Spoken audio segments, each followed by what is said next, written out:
solamente de ordenar la conversación sobre la seguridad. Todos sabemos, se ha dicho ya varias veces aquí, que es imposible proponer una solución eficaz, completa y sobre todo es imposible que sea una solución rápida. Son problemas que toman tiempo, eso lo sabemos todos, deberíamos saberlo, pero por eso mismo es urgente empezar a hacer las cosas bien. Y de momento creo que vale la pena comenzar por poner algún orden en la crítica de lo que se está haciendo. Es lo que voy a tratar de hacer. Y lo que quiero hacer es, a partir de la experiencia de los últimos 10, 12 años, ¿qué podemos saber que estamos haciendo mal? Y voy a tratar de articular y ordenar una crítica a lo que se está haciendo hoy y a lo que no se está haciendo hoy, en esa pequeña parte que corresponde a la autoridad política y en particular a la autoridad política federal y en particular al Poder Ejecutivo Federal, porque es quien se ha hecho cargo deliberadamente del tema de la seguridad en los últimos 12 años. El punto de partida tiene que ser, por supuesto, la Estrategia Nacional de Seguridad tal como se definió en un documento del Senado de la República, a instancias del partido del gobierno, por supuesto. La estrategia, podemos hablar de eso un poco más adelante, es discutible en todos sus extremos, tiene dos piezas básicas en lo que se ha dicho y en lo que se hace: la Guardia Nacional, por un lado, y un nuevo Código Penal, por otro. Voy a tratar de desgranarlo porque no sabemos si esas dos son las estrategias, que se parecen mucho a las que se han intentado en los últimos 12 años, si hay algo de verdad diferente y sobre todo si hay motivos para pensar que eso vaya a ser eficaz. Ahora bien, el problema de fondo es mayor, no solamente esos ingredientes particulares, hablaré de ellos, de la estrategia de seguridad, sino que el problema mayor es que no hay una definición de política de seguridad mexicana. No la hay en ese documento y no la hemos tenido en 12 años. ¿Qué prioridades concretas tiene la política? ¿Por qué motivo esas prioridades? ¿Con qué expectativas el combate de esos problemas concretos? ¿Qué orden de responsabilidades? Para que no tenemos una definición de una política de seguridad. Solamente si llegamos a tener una política de seguridad y sabemos qué prioridad tenemos nosotros, en qué orden de responsabilidad, con qué expectativas, solo entonces podríamos, como dice Ryan, pensar en articular esa política de seguridad con la de los Estados Unidos y pensar en una estrategia de seguridad de América del Norte.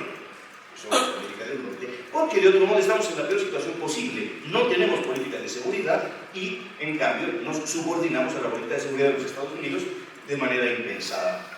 Es, insisto, la peor situación posible. No hay una agenda de seguridad explícita, no la hay en el documento del Senado, que permita orientar el segundo paso, que es la estrategia. Y así puede suceder que de un día para otro cambie la responsabilidad fundamental de la Guardia Nacional y cambie el despliegue material de la Guardia Nacional. Esto significa que no tenemos prioridades definidas. Hay, por otra parte, un enorme esfuerzo dirigido a impedir el contrabando de drogas hacia Estados Unidos, pero no se ha explicado por qué debe tener esa prioridad. No estoy diciendo que no sea importante, estoy diciendo que tenemos que explicar por qué es importante, en qué términos y de qué manera combatir el contrabando y de qué manera esto afecta a la seguridad en México. En la Estrategia Nacional de Seguridad Pública del Senado se anuncia, cito textualmente, un paradigma de seguridad pública radicalmente distinto, pero no se dice en qué consiste esa diferencia. Se dice que es un enfoque integral y transversal que se basa en la idea de que la paz social no puede conseguirse sin bienestar y justicia. Una frase bonita que no significa nada.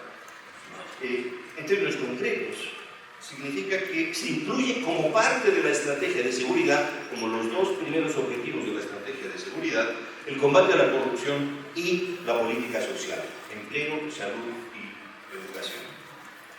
En términos prácticos, eso es una operación retórica, consiste en clasificar como política de seguridad el combate a la corrupción y la política social que ha habido siempre.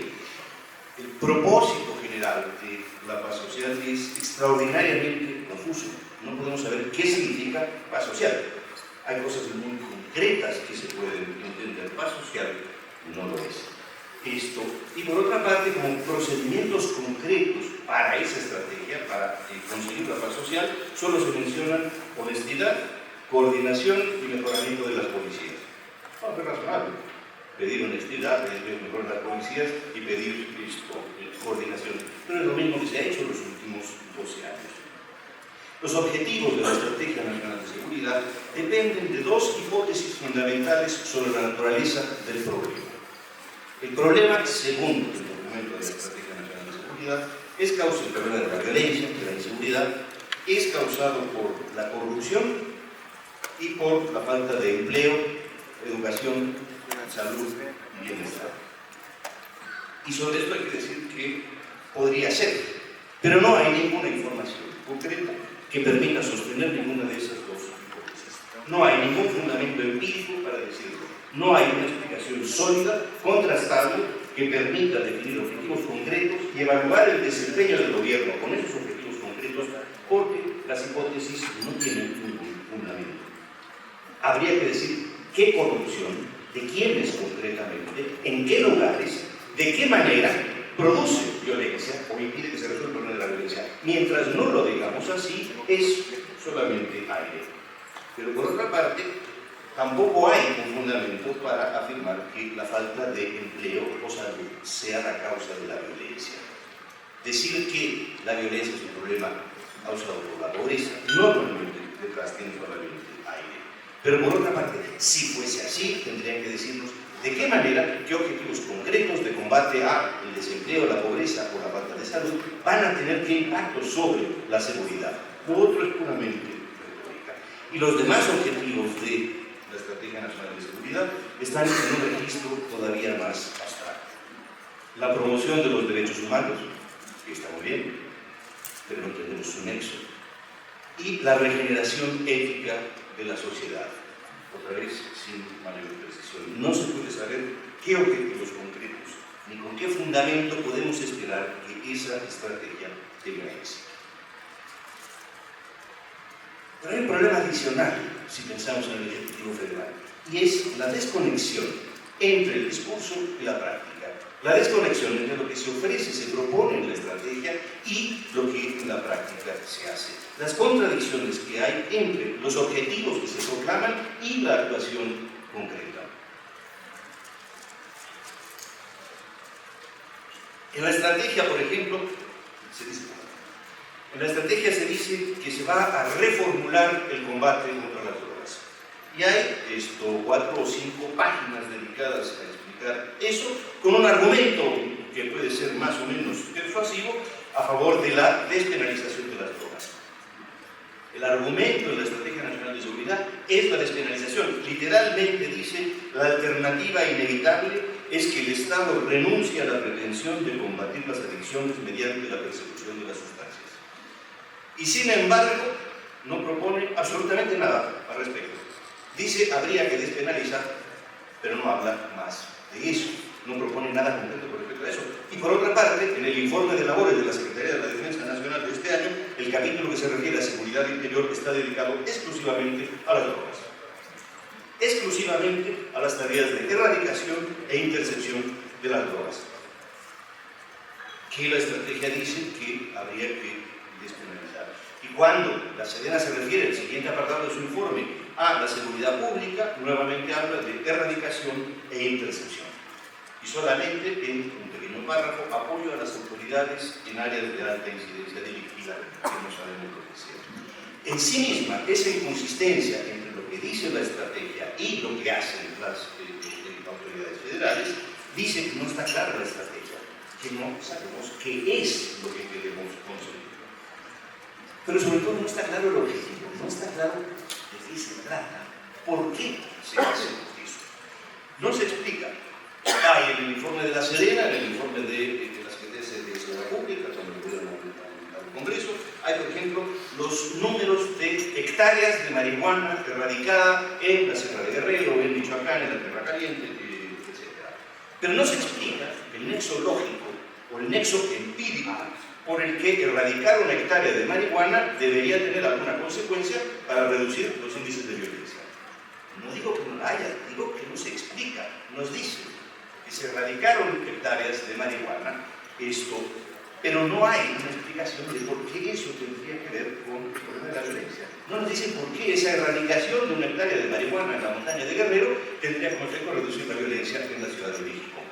Significaría, es una conjetura, que hay otro objetivo más importante, que erradicar es en sí mismo más importante que reducir la violencia. Podría ser, no digo que no, pero tendría que ser asumido como política. Nos importa erradicar y no nos importa la violencia. En todo caso, la contradicción dice que no hay un objetivo. Desde luego podemos discutir el problema de la despenalización o la regulación del uso de las drogas. Lo sabemos, hace más de unos siglos se definieron 3 estrategias distintas para controlar las sustancias peligrosas: tabaco y alcohol, mediante restricciones de edad y impuestos altísimos para disuadir el consumo; las medicinas, opiáceos, morfina, etcétera, mediante receta médica; y la tercera vía, la prohibición total. A la vuelta de un siglo podríamos evaluar cómo han resultado las 3. No deja de haber abusos, alcoholismo, tabaquismo, tráfico de recetas médicas, pero a lo mejor la prohibición ha resultado peor que las otras. En todo caso, habría que pensar qué estamos haciendo mal. Pero esa discusión ni siquiera se plantea en la estrategia de seguridad. De otro lado, pensando en la manera como se informa lo que se hace, hay una dificultad que no es nueva y que importa. Yo he venido trabajando, insistiendo sobre esto desde hace bastantes años, y es que no sabemos qué significan los números cuando nos informan de algo en la política de seguridad. Desde luego, buena parte de lo que se informa, de lo que informa la Procuraduría, la Secretaría de la Defensa o la Secretaría de Seguridad, no es verificable, sencillamente. No podemos saber si efectivamente sucedió o no, pero dándoles el beneficio de la duda. El problema es que las cifras no significan nada si no hay contra qué compararlas. No sabemos, nos dicen que erradicamos 200 hectáreas de marihuana. Bien, ¿cuántas hectáreas de marihuana se quería erradicar? ¿Por qué se quería erradicar esas hectáreas? ¿Qué resultados se esperaba de esa erradicación? Para poder saber qué significa. De otro modo, el número no significa absolutamente nada. Y lo que sucede al no tener claros los objetivos es que no sabemos qué significa el número que nos dan como prueba de éxito. Pero se insiste, y se ha insistido sobre esto desde los últimos 3 gobiernos, que en realidad lo que se va a hacer es combatir las finanzas del crimen. Y cada tanto tiempo, desde luego los informes anuales, pero también en conferencias de prensa con relativa frecuencia, se habla de que se privó al crimen organizado de tanto dinero. Se cerraron los ductos de Pemex, o se incautó tal droga, o se erradicaron estas hectáreas de marihuana, y se privó al crimen organizado de, siempre son cientos de miles de millones de dólares. Normalmente detrás de esos números no hay más que uno, porque ese valor del dinero que le incautaron al crimen organizado es, por ejemplo, el cálculo de el valor que se supone que tendría la gasolina que teóricamente se dejó de robar.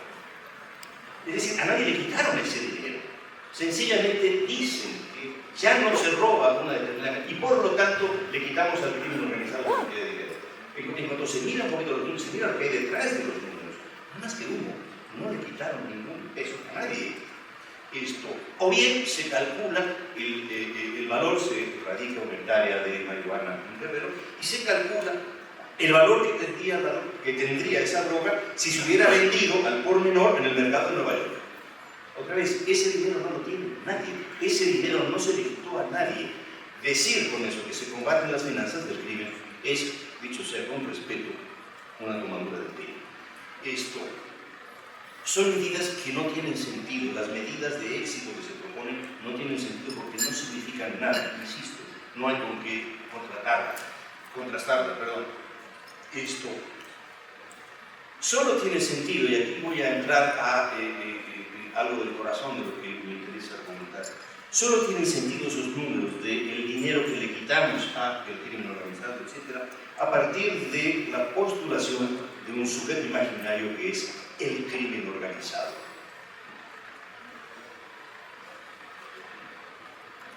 Dije que es un sujeto sujeto imaginario y no quiero que se entienda mal. Pero el problema viene de lejos. Hace algunos años ya, durante el gobierno del presidente Calderón, publiqué un libro que se titula El crimen como realidad de representación, que se ocupa precisamente de esto. Todos los discursos, los documentos, la estrategia de seguridad desde hace 12 años se refieren al crimen organizado como si fuese algo obvio. Cuando yo digo que es un sujeto imaginario, eso no quiere decir que no haya criminales que se organizan en bandas y que actúan de manera coordinada. Por supuesto que sí, es evidente que eso sucede. Pero la imagen de esas grandes empresas transnacionales, coordinadas, con su responsable de finanzas, con su responsable de logística, perfectamente coordinadas, jerárquicas, etc., no se corresponde con la realidad que conocemos. La realidad que conocemos es de algo mucho más improvisado, más heterogéneo e infinitamente más volátil que eso. Y de ahí la violencia. Hay un saber estándar acerca de los cárteles que en mucho es fantasioso. Pero entonces se ha construido la imagen de ese único gran enemigo, acaso como reflejo de la imagen del ejército, a quien se le encargó el combate al crimen, y construye del otro lado al enemigo, a su imagen semejanza. Y del otro lado hay un enemigo de 100.000 efectivos, como de este lado yo tengo 140.000 efectivos. Lo que podemos saber del conocimiento empírico que tenemos ya, con trabajo de campo de los últimos 12 años, intenso y muy largo, es que los fenómenos son muy distintos si estamos hablando de las policías comunitarias de Guerrero y la violencia en la montaña de Guerrero, o si estamos hablando de las grandes bandas en la Sierra Madre Occidental, o de quienes organizan el robo de gasolina en los ductos en el altiplano, o de quienes protegen la minería ilegal en Coahuila, o de quienes extorsionan a la Ciudad de México. Son fenómenos extraordinariamente distintos en su dinámica, en su lógica, en su arraigo social. Ahora bien, la magnitud del problema que tenemos delante, según yo, no se entiende mientras se siga encapsulando el problema como una cuestión de policía. Y algo de lo que ha dicho Leandro, lo que ha dicho esta mañana, insiste en este punto. No se entiende lo que nos sucede porque se identifica o se imagina a los criminales como un sujeto aislado, separado, al que cabría eventual y últimamente aniquilar, que mucho la retórica reciente se encamina en ese sentido. Tenemos que empezar a pensar que el problema no son los criminales, ellos los criminales, sino la sociedad mexicana. El orden, la dinámica, la operación cotidiana de amplias franjas de la sociedad mexicana son lo que produce la violencia. Eso no quiere decir que seamos todos criminales, sino que la estructura, la dinámica de la sociedad mexicana en muchos lugares prolija la violencia. Hay unas enormes zonas grises, voy a tratar de hablar de algunas de ellas, que prolijan la violencia. Y hay además formas de colaboración pasiva que pueden ser más o menos inevitables. Eso quiere decir que no basta la policía, que nunca va a bastar la policía, aunque tampoco quiere decir que el problema sea la pobreza, porque todos los estudios que conocemos dicen que no es la pobreza la que genera violencia. Y de hecho, las zonas más pobres del país no son las zonas más violentas. Pero entro ahora en el último tramo, perdón, que no quiero cansarlos, al problema de definir una estrategia de seguridad que nos hace falta. Hay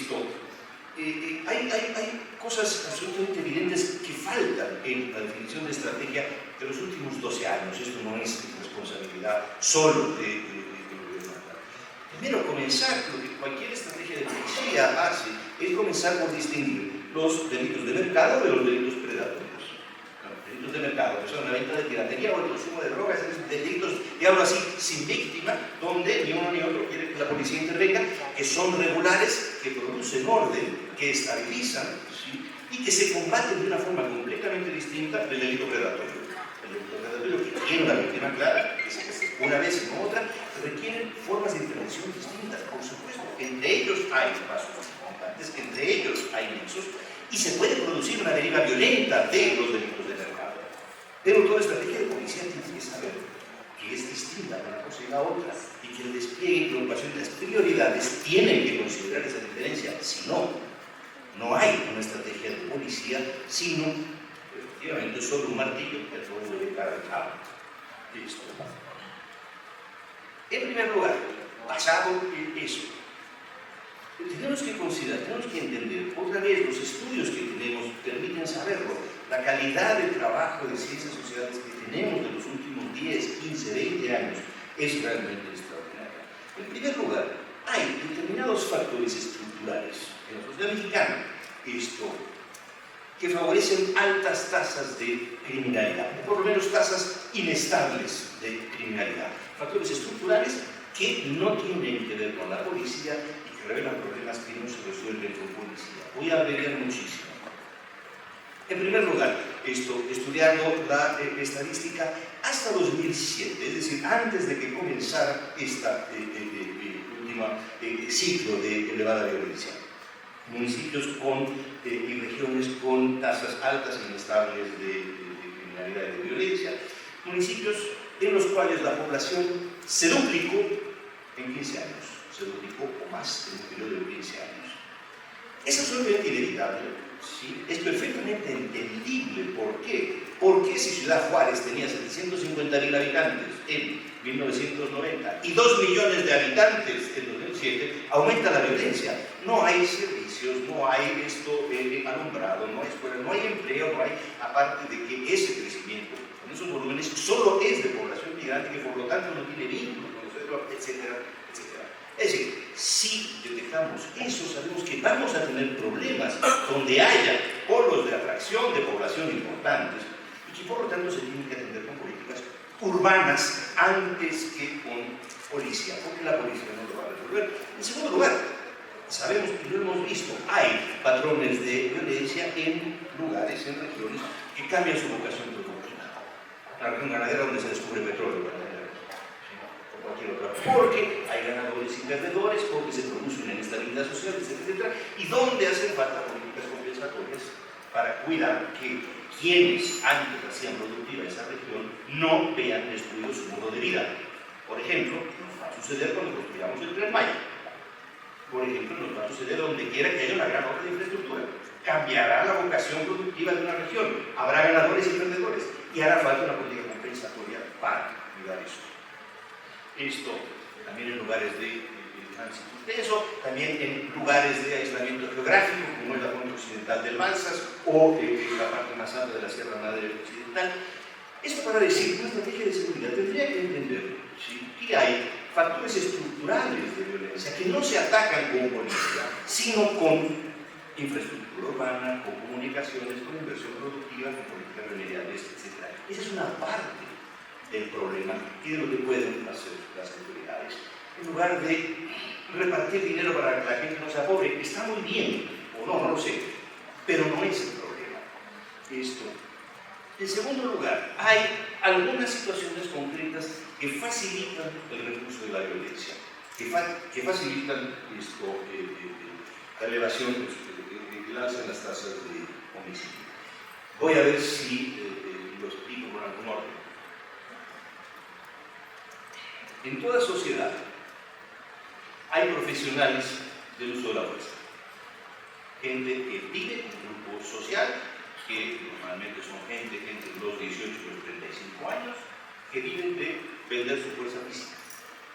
Y que son sucesivas, alternativas simultáneamente, militares, policías, guerrilleros, terroristas, delincuentes, contrabandistas, guardaespaldas, policías privados. Son profesionales del uso de la fuerza, porque en toda sociedad hay situaciones que pueden necesitar el uso de la fuerza para resolverse, que pueden necesitar la mediación del uso de la fuerza.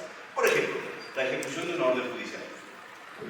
Bien, la orden judicial puede, por ejemplo, pedir el desalojo de una casa-habitación y, por supuesto, quien está ocupando no la quiere desalojar. Bien, hará falta la violencia. Es el caso más simple. Pero ojo, también puede hacer falta el uso de la fuerza en el acceso de una discoteca o un club nocturno.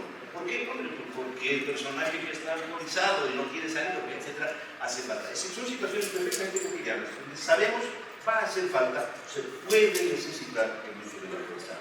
Y los conflictos de límites entre comunidades campesinas y el cobro de los créditos informales, y una amplia, y hay una enorme cantidad de situaciones que pueden requerir el uso de la fuerza.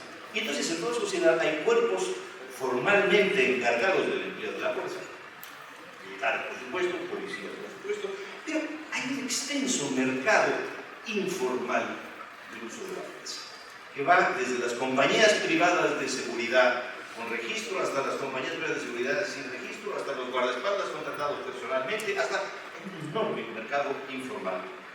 La clave está en ver qué actividades pueden requerir o pueden sugerir a los actores sociales que recurran a ese mercado informal o ilegal de la violencia. ¿Cuándo y por qué? Tengo la impresión de que algo fundamental de lo que ha sucedido en México en los últimos 12 años es que se han multiplicado las ocasiones en las cuales la gente se ha sentido tentada, obligada, ¿sí?, o atraída por el uso de ese mercado privado de la fuerza. Lo que nos ha sucedido es que el recurso a ese mercado ilegal de la violencia en muchas partes del país se ha vuelto necesario. Esa es la clave si hemos de tener una política de seguridad de largo plazo. Hay varias situaciones en México, estoy terminando, perdón que sea tan largo esto, hay varias situaciones así, de estas que están, por decirlo así, al filo del agua. En primer lugar, todas las situaciones en las que se requeriría la intervención del Estado y hay una muy precaria eficacia del Estado. Por ejemplo, la ejecución de mandatos judiciales. Lo saben seguramente buena parte de los aquí presentes. Si uno va a los juzgados civiles de la Ciudad de México, en la puerta se va a encontrar a mudanceros, dicen que son personajes que viven de rentar su fuerza porque hay que ejecutar una orden de desalojo y la policía judicial se lo puede desalojar dentro de 3 meses. Y el señor que está en la puerta, por 100 pesitos, pues le habla fuerte al señor y lo desaloja de la casa. Bien, se trata de ejecutar un mandato judicial, sí, pero la ineficacia del Estado mexicano hace que se recurra al mercado privado de la fuerza. Y desde luego también situaciones de precariedad estatal son aquellas donde la ineficacia del Estado hace que la venganza sea una opción. Por supuesto, la posibilidad de contratar a alguien para vengarse donde el Estado no está haciendo ese cargo. El segundo es la primera, la precariedad o la ineficacia del Estado. El segundo conjunto de actividades son las actividades vulnerables o expuestas a las que no puede llegar o no de manera eficaz la protección legal. Por ejemplo, todos los mercados informales. Por ejemplo, mucho es una trivialidad, el comercio ambulante. No hay nada más expuesto que estar sentado en una calle en la Ciudad de México todo el día tratando de vender unas plumas, unos peines o un shampoo.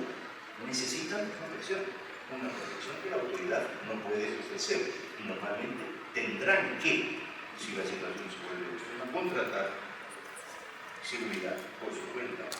Desde luego, todas las actividades de comercio, de contrabando, de piratería, que no pueden ser amparadas, cubiertas por la protección legal.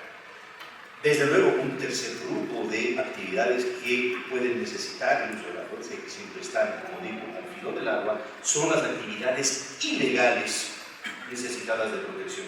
Pensamos, por supuesto, inmediatamente en las drogas, sí, pero también la extracción de gasolina de los ductos, pero también la minería clandestina, también la minería ilegal, también la tala de bosques. Hay una enorme cantidad de actividades ilegales que necesitan protección, que no la pueden obtener, por supuesto, de la autoridad del Estado, y por eso recurren al mercado privado ilegal de la fuerza. Por ejemplo, el transporte de perecederos. Si hay una única carretera para sacar la carga de aguacates en la tierra caliente de Michoacán, la posibilidad de extorsionar al productor de aguacates es altísima, o de limones, y es lo que pasa, lo sabemos que sucede. Por ejemplo, el ingreso en las centrales de abasto. Cuando se hizo una extensa investigación sobre la masacre de Iguala, lo que conocemos como el caso de Ayotzinapa, uno de los puntos más lucrativos para las bandas de criminales en Iguala era el ingreso en matadero municipal, donde todos los campesinos que bajaban de la montaña, los de Guerrero, tenían que llevar a sacrificar a su chiquito o a su borreguito.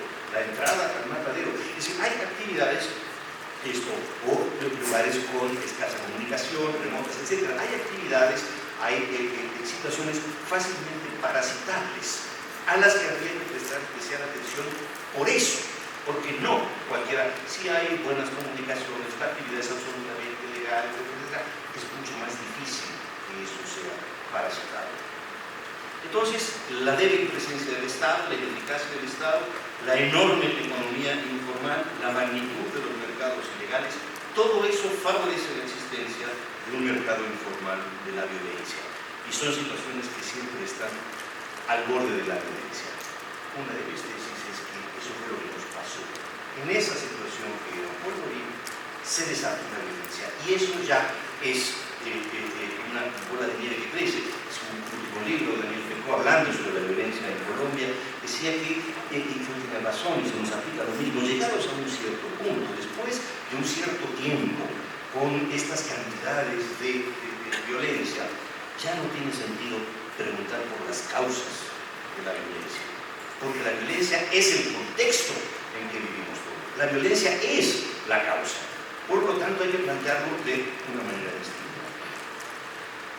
En el origen, y ahora sí, estoy terminando, en el origen del desborde de violencia de los últimos 12 años, si no me equivoco, está la quiebra del orden local, la quiebra del orden político, falta de cohesión, decía Salomón, esto de empatía, de solidaridad, de fraternidad. Sí, es el orden local el que se quiebra, el que se desborda.